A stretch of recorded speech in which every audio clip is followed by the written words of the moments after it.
You are watching KAVU 25 News Now at 10. Good evening and thank you for joining us. I'm Trenton Whiting. Amaya Norman is off tonight. The Goliad County Sheriff's Office had a busy week. That's according to a post by the official account on social media. The office says they made 14 total arrests over the week, sending 9 to an ICE detainer.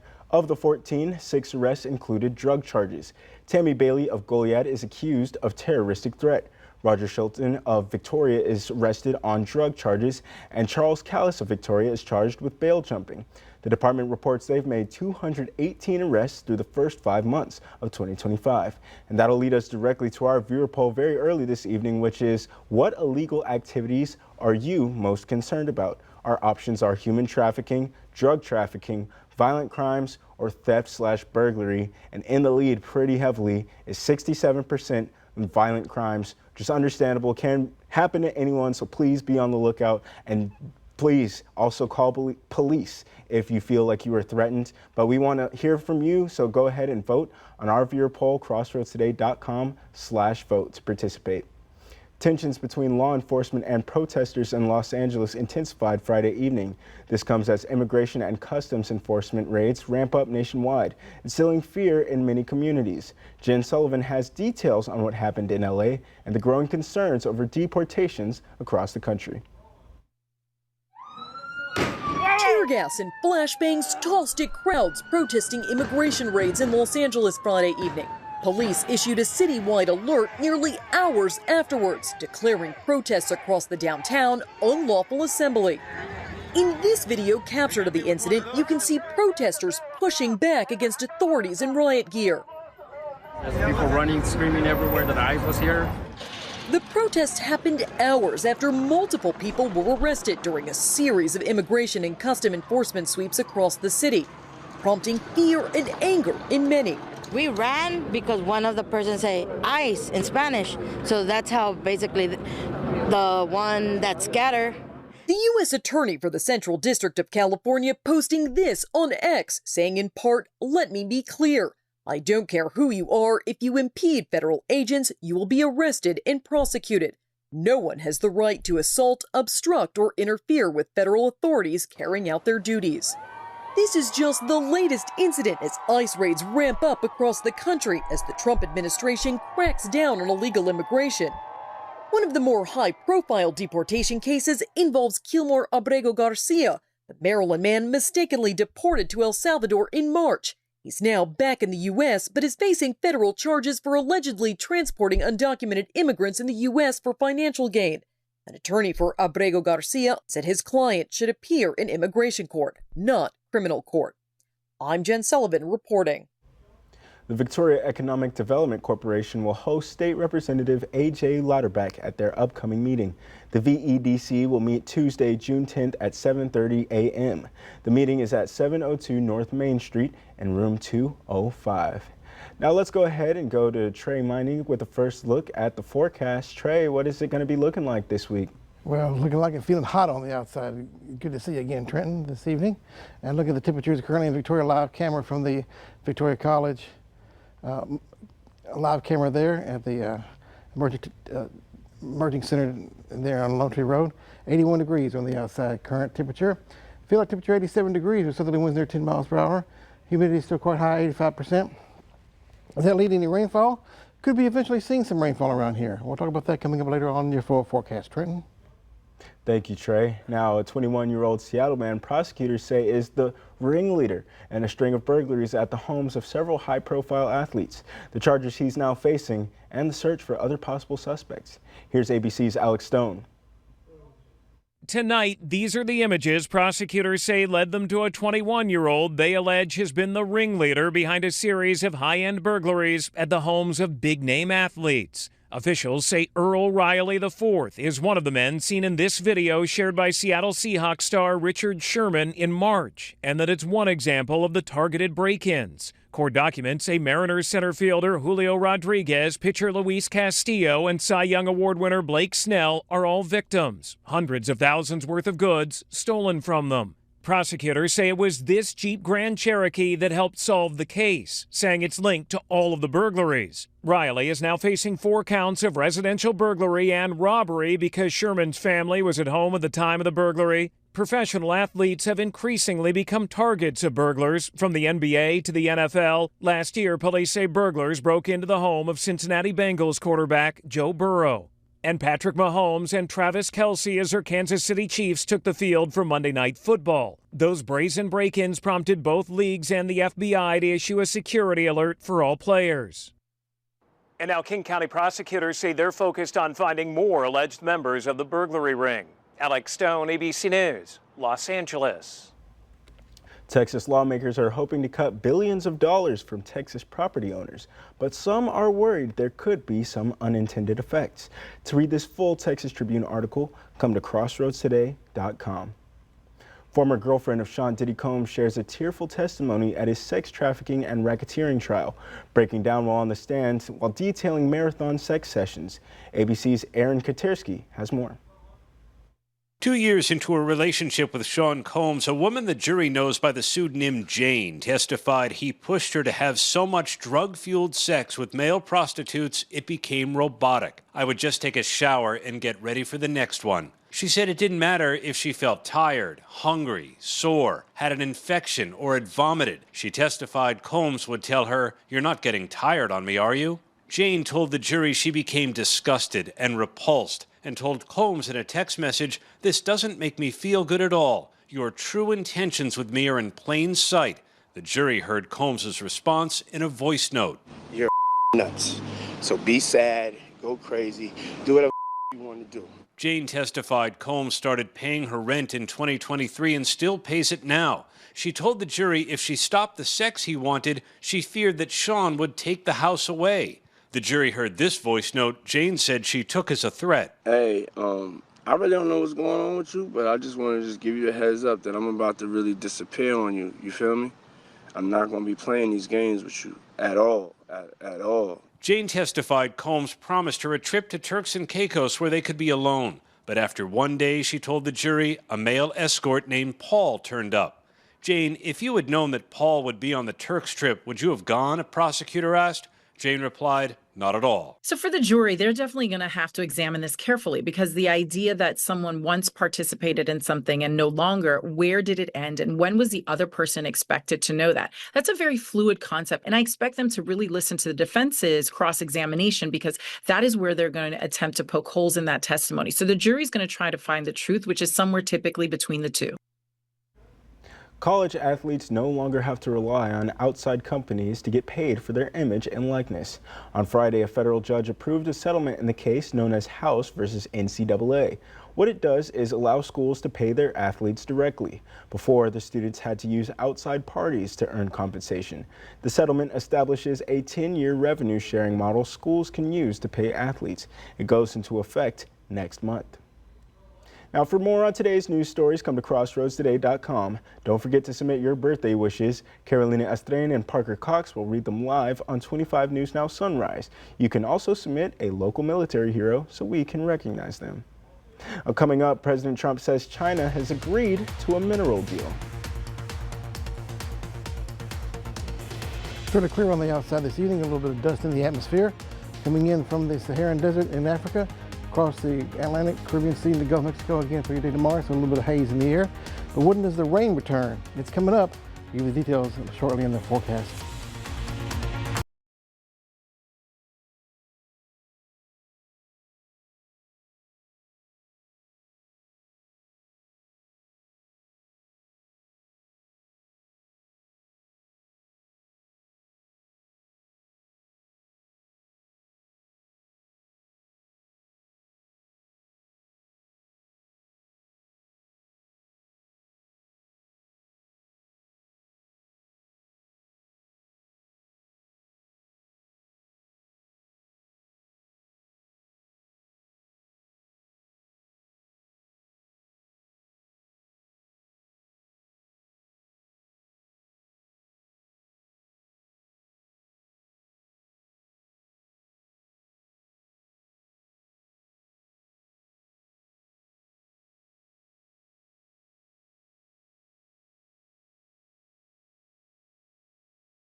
A major development in the wrongful deportation of Kilmar Abrego Garcia, appearing in an American courtroom to face criminal charges. ABC's Catherine Falders is in Washington with the latest. Overnight, Kilmar Abrego Garcia back in the United States more than 2 months after he was deported to El Salvador in error. Abrego Garcia appearing in a Tennessee courtroom after the government of El Salvador agreed to return him following a 2-count federal indictment for alleged human trafficking of undocumented migrants. The charges stemming from this 2022 traffic stop in Tennessee, where Abrego Garcia was pulled over driving an SUV with 9 other people inside. How many rolls have you got in here? 4? He's hauling these people for money. You got an collar is what he's doing. Now Abrego Garcia facing allegations he participated in a human smuggling ring that transported drugs, weapons, and thousands of undocumented migrants, including MS-13 gang members and children across the country. He will be prosecuted in our country, sentenced in our country if convicted, and then returned after completion of his sentence. Abrego Garcia's lawyers blasting the government. What happened today is an abuse of power. What happened today is the exact opposite of due process. His return comes 2 months after the Supreme Court unanimously ruled Abrego Garcia's removal to El Salvador was, quote, illegal, and ordered the Trump administration to facilitate his return. Ultimately, the dispute centered around whether he was deprived of due process and the right to defend himself, which he will now have the opportunity to do. The Supreme Court will determine how IQ tests can be used to evaluate whether a death row inmate is intellectually disabled. The High Court announced Friday it was taking up the case of Alabama death row inmate Joseph Smith. He was convicted and sentenced to death for a 1997 murder. Smith was given 5 IQ tests, and the scores were all slightly above 70, which is the threshold for intellectual disability. However, lower court said deviation in testing could put his actual IQ slightly below 70. As a result, they said Smith cannot be executed. The state has argued that since all of his test scores were above 70, then it was unlikely Smith's IQ is below 70. The Supreme Court ruled in 2002 that executing inmates with intellectual disabilities is a cruel and unusual punishment under the 8th Amendment. China has agreed to resume selling the U.S. rare earth minerals. That's what President Donald Trump told reporters Friday. The president spoke to Chinese leader Xi Jinping on the phone for 90 minutes Thursday. That came after Trump accused China of walking back an agreement he made in Geneva last month on the metals. Rare earth metals are critical components of things like cars, fighter jets, and cell phones. Trump wasn't clear on exactly what was agreed upon, only saying the leaders straightened out some points. When a reporter asked him directly Friday if Xi agreed to restart the flow of rare earth metals, Trump answered, yes, he did. But a Chinese readout of the phone call makes no mention of rare earth metals. Before the conversation, the White House promised a readout of it would be released shortly afterward. That hasn't happened yet. Now to the war in Ukraine, an exclusive interview with Ukrainian President Zelensky. Overnight, Russia assaulting Ukraine with drones and bombs, and these stunning new images of Russian planes in flames after Ukrainian drone attacks. ABC's chief global affairs anchor Martha Raddatz in Ukraine tonight. Tonight, an astonishing new video of Ukraine's coordinated drone attack on Russia's Air Force. A drone's eye view as it rises up from atop a truck surveilling the military airfield. Multiple Russian warplanes already in flames, including nuclear-capable heavy bombers worth billions. The drone passes by the burning aircraft, then zeroes in on its target. Ukraine's President Volodymyr Zelensky in an exclusive interview telling us that the drones, hidden in large containers on the trucks, were driven to locations by Russian truck drivers who had no idea that their cargo would destroy the country's own warplanes. Zelensky telling me Operation Spiderweb, 18 months in the making, was meant to send a message to Russia. We have to prepare such plans because Russia can't, because we don't really know if they will stop this war. They don't want. They don't want to stop the war. This is the problem. You're convinced of that? Zelensky saying they prepared plans because they are not convinced Russia wants to stop the war, because Putin, he said, feels no pressure. The Ukrainian president urging President Trump to impose new, stronger sanctions on Russia. This video circulating online showing missiles plummeting into Lutsk. Drones and missiles also targeting Kyiv, where we are. Those overnight strikes across Ukraine killing at least 14 people, wounding dozens more. And there is no end in sight. Fed Chairman Jerome Powell has appointed Michael Horowitz to serve as the new Inspector General for the Federal Reserve.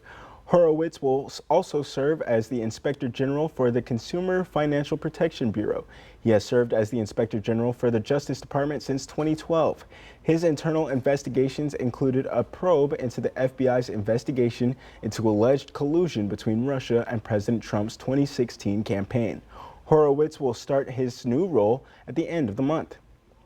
The Proud Boys want the government to pay them $100 million. Members of the group filed a lawsuit against the Justice Department. The plaintiffs were convicted of crimes related to January 6th, but were later pardoned or had their sentences commuted by President Donald Trump. They say former President Joe Biden's Justice Department targeted them to oppress political allies of Trump. Now, Trump's Justice Department is in an interesting situation. It has to either defend the former administration's actions or try to settle with the plaintiffs. Experience our digital streaming service, Crossroads Today Plus. Stream our daily newscasts and much more using your connected TV. Just download Crossroads Today Plus on your Roku, Amazon Fire TV, Apple TV, or Android TV. Just search Crossroads Today Plus. Take a look at the temperature trend over the next several days. In the mid-upper 90s to start off the week. Then it cools down a little bit to the lower 90s coming up on Wednesday and Thursday. What's happening here? Rainfall, that's what's happening, and clouds. We'll talk about that coming up in your forecast.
Good evening, happy Saturday everyone, Trey Mining here.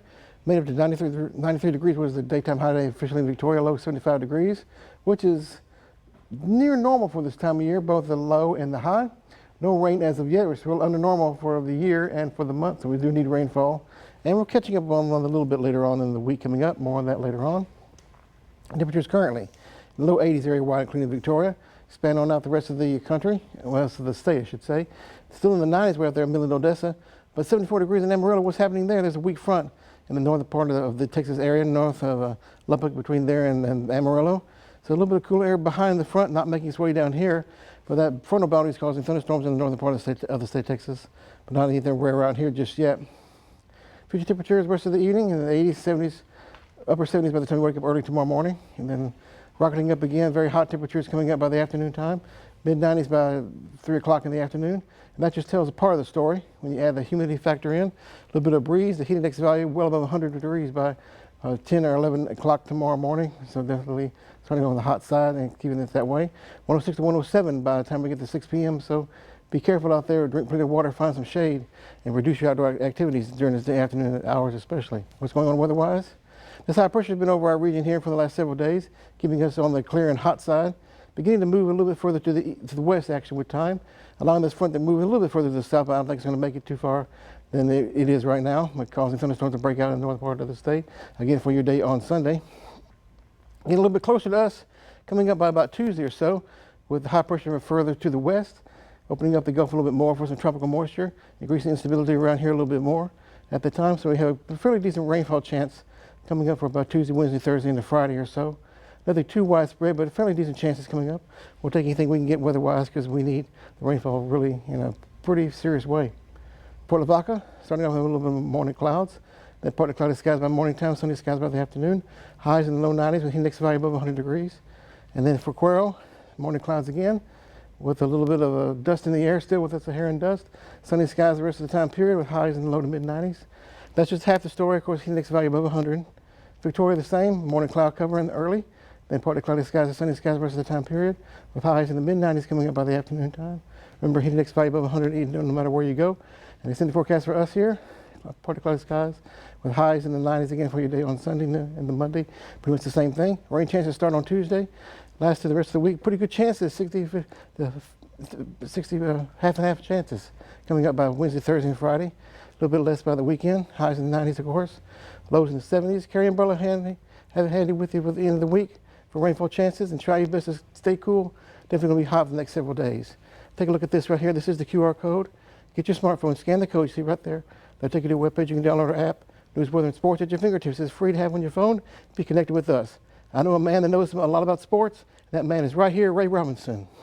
Thank you, Trey, and thank you folks at the Crossroads for trusting me with your sports. Ganado hosted the 7-on-7 state qualifying tournament. See if the Indians were able to advance, and more coming up in sports.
Reigning state football champions in the Ganado Indians is hosting the state qualifying 7-on-7 tournament. Now, what better way to begin the hype for this upcoming football season? In the Crossroads tournament, this featured several of your local teams in action.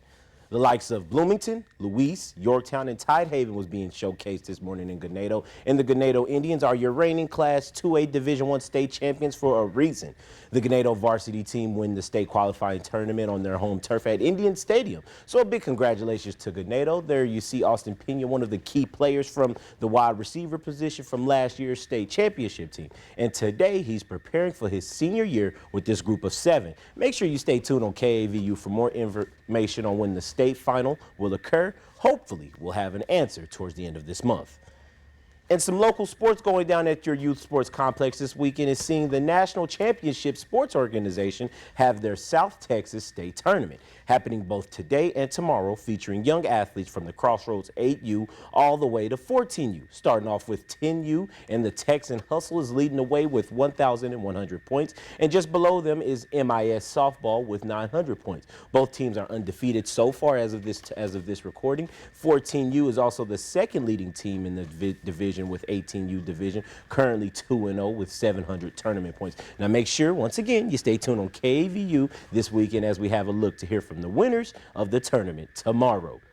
And the Victoria Generals are in their middle of their second game of the series, taking on the Gumbo Gators. Last night's game, the Generals beat the Gators easily, final score 7-2. And the Generals it wasn't the same story for today, as the final score was 1-0. It was a slow game, great defensive outings, and the Generals only able to make one run, which was enough to win. The Generals hold off the Gators to win in final score 1-0. And on to some MLB coverage, starting off with the Houston Astros as they found themselves in the midst of a tough battle against the Cleveland Guardians. The end of the 9th inning saw both teams tied 3-3. Hunter Brown leading the game with 9 strikeouts of his own, both teams having a player score a home run. Astros' Yainer Diaz and Cleveland's Jose Ramirez having one apiece, and the Astros did go on to win this game. Final score, 5-3. And the Texas Rangers didn't seem to have a struggle against the Nationals today. They won their game, final score 5-0. Marcus Semien had 3 RBIs. Sam Haggerty went 3 for 5. Jacob deGrom had 8 strikeouts. And the 2nd through the 7th inning saw both teams go scoreless, with the Rangers erupting for 3 runs in the 8th inning. They will battle Washington tomorrow at noon. But that does it for your sports. Trenton? Thank you, Ray. And coming up, it might be a little easier for seniors to get around town with this update.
Go ahead and grab that cell phone and scan this QR code. This is our code to download the Crossroads Today app.